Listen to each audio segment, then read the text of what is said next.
Yo, what's up, guys? This is Brooks, and to celebrate the release of my remix for Telecast called "Hold On," I decided let's just do a masterclass of the track and take you through the project of how I made everything, process everything, all that stuff. Yeah, so I got the project in front of me here, as you can see.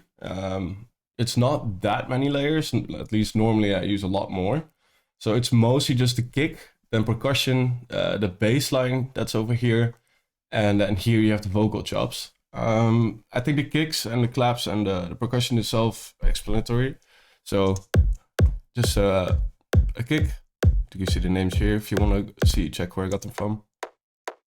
Then we have the claps, which is also pretty standard. Oh, there's a hi-hat, sorry. So that's this one, Vengeance sample, and this one. There were some claps, which is, the percussion here is pretty layered, so it's wooden percussion kind of stuff, percussion stick. Super basic clap, and then for all the percussions, most of them are just splice loops that I cut up, processed, whatever.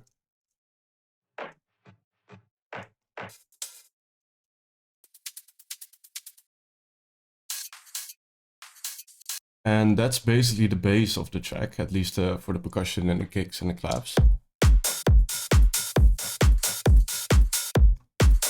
We already got like a pretty good groove going on. And from there on, I think the most important part is the bass line, which is mostly just one CRM preset that I used, which is this one. So the thing is with these kind of sounds is it's just like oscillator A just at 0, like you play like a saw wave with a sub to it. I got the low end out here because I have a sub with other stuff on another channel. But then you have oscillator B here, which is 7 semitones up, which makes that unique sound basically. So if you wouldn't have that and you put this at 0, it sounds like this. But then if you keep raising this to 7, that's how you get that super unique sound. Or like it's used a lot lately, so but that's how you get that. Let's see if there's a lot of processing on it. Not at all, actually. Just like I said, just the low end that's out. And on top of that, we have a white noise, which I use in almost every track. And we layered that together. So now you get that. And then there's some EQ, stuff like that. And from there on, we start layering. So there's this sample from Mirren. He's a great producer. He has this 808 sample, which is this one, which I use a lot for my low end lately. And if you layer those together, you already got a super full sound, right? So from there on, you have all the kicks and percussion and whatever, and the main bass sound and the sub, which is already starting to sound super full. And I already got like a super clear direction of where you want to go with the track. So from these two are just to fill up the bass just a little bit more. So I'll show you those as well. And then we'll move to the vocal chops, because I remember that's how I did it. I had this part done with all the kicks and claps and percussion with the bass line, and then I added the vocal chops. And then I was like, okay, now we're getting somewhere. So it's the same synth, same bass line that I just I cut out a different part of the sample, but then just use some like pretty heavy distortion on it to make it sound like it's clipping the overall sound, but it's not actually. So it's a trick I always use is whenever you do want to reach that like clippy kind of sound, you can always copy the sound, post it somewhere else, distort the hell out of it, and then bring it down in volume and cut out the low ends and the frequencies that you don't want to make it feel like it's clipping, it's distorting, while in a mix behind the scenes is not really, it's not like in the way of anything.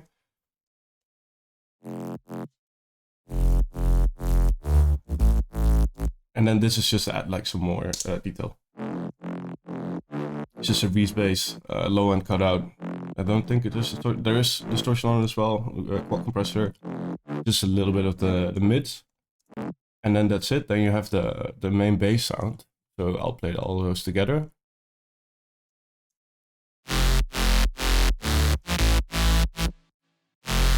So that already sounds really full. So that's all I did for the bass part. So once again, we'll listen to what it sounds like with everything turned on.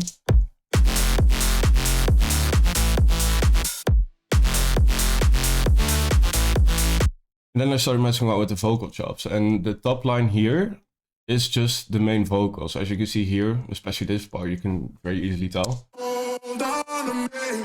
It's just a vocal. There is some processing on it. This is just to check the volume. Cut out all the low ends, queued this part of it because there was like some annoying frequencies in it. Compressed it. And then Little Alder Boy is the one that does the most. It's just like a formant change, so it formants it down a bit, and I'm pretty sure I automated it throughout the track as well, so it like has more change. Then I put some saturation on it with Saturn, so nothing on the low end, but mostly in the mid highs, especially in the highs I see now.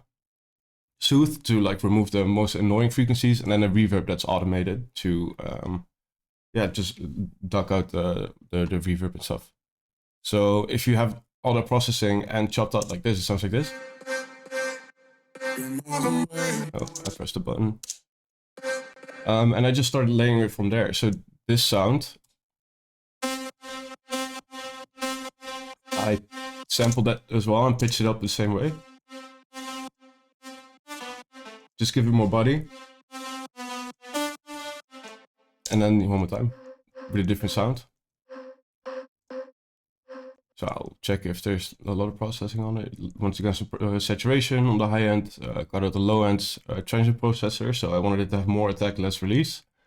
Same with the reverb, and then just sidechain. So, and there you have the top part of the track, basically.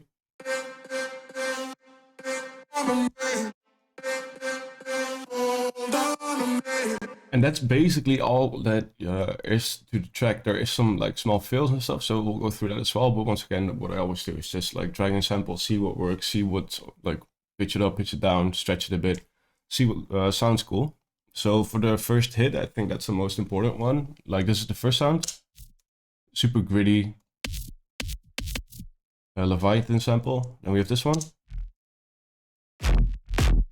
just a small part of that sample.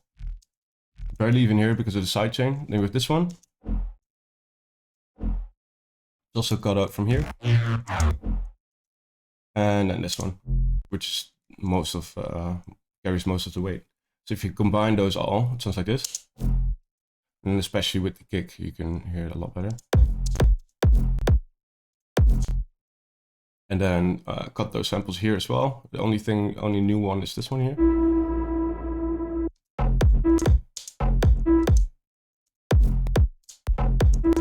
And then here is another fill. It's just hide like this vengeance symbol. Pitch it from left to right. You see here, this one is right, this one's left, and that one's the same as the first one again. And then it basically just repeats. So we first have this one, then we have this fill, then we have the hi-hat fill here. There's a reverse sample here, and then basically repeats. And then the only fill that's there after 8 bars is this one. Or at least I made this fill with this sample. So stretched it, pitched it, and also did the panning trick here. And there you have it. That's basically what the track is. The only thing that I didn't talk about is white noise, but like that's pretty simple.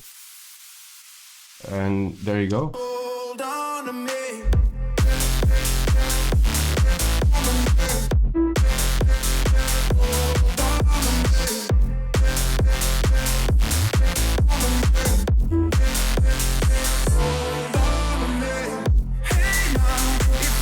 Here we just bring in the vocal back again.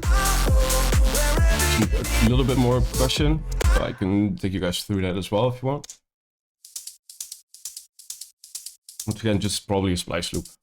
Extra open hi-hat. And that's it. There's some rides here as well.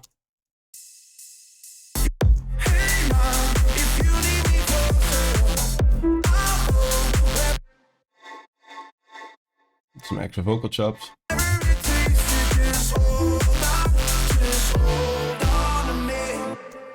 And there you go. That was it for the drop. Hope you guys like the remix. Hope you guys like these kind of videos. Doing small little masterclasses here and there. Let me guys know if you want to know anything else, anything more, anything I missed in the project. I can go through the master real quick, what I had here. I don't know if this is the final master, what I did. But for now, this is what I used in the drop project. I rendered it out in a different project and mastered it there. So this is just what I worked with.